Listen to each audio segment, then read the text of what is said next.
আমিও নিয়ে আসলাম ভাইরাল মহব্বতের শরবত। মহব্বতের শরবতটি খেলে প্রাণ জুড়ে যায়। সারাদিন রোজা রেখে ইফতারের সময় ক্লান্তি দূর হয়ে যায় এই মহব্বতের শরবত খেলে। কি কি মহব্বতের শরবত বানাতে উপকরণটি লাগে আমি এখন দেখাবো। নিয়ে নিলাম তরমুজ। তরমুজগুলো এভাবে কেটে কুচি কুচি করে নিব। ধৈর্য সহকারে এই কাজটি করতে হবে।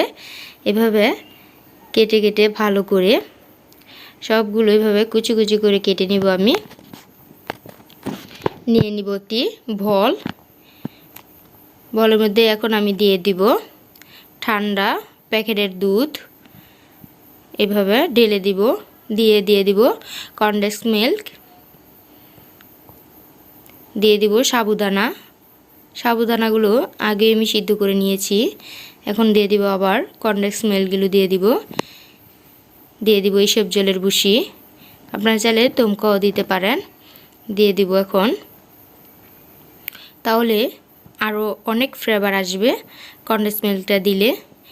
কনডেন্স মিল্ক না থাকলে আপনারা চিনিও দিতে পারেন। এভাবেই মহব্বতের শরবতটি তৈরি করা যায়।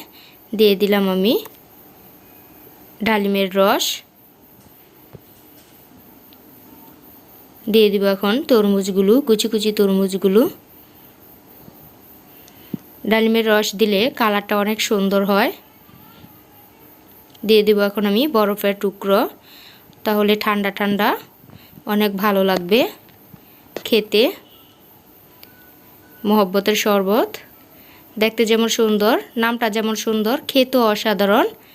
এই মহব্বতের শরবতটা সারাদিন রোজা রেখে যখন ইফতারের সময় এই মহব্বতের শরবতটা আমরা খাই তখন প্রাণটা কলিজাটা জুড়িয়ে যায়, অনেক ভালো লাগে, ক্লান্তি দূর হয়ে যায় মহব্বতের এই শরবতটি খেলে।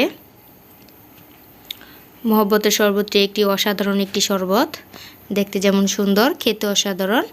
আমার এই ভিডিওটি ভালো লাগলে অবশ্যই লাইক দিবেন, সাবস্ক্রাইব করে দিবেন।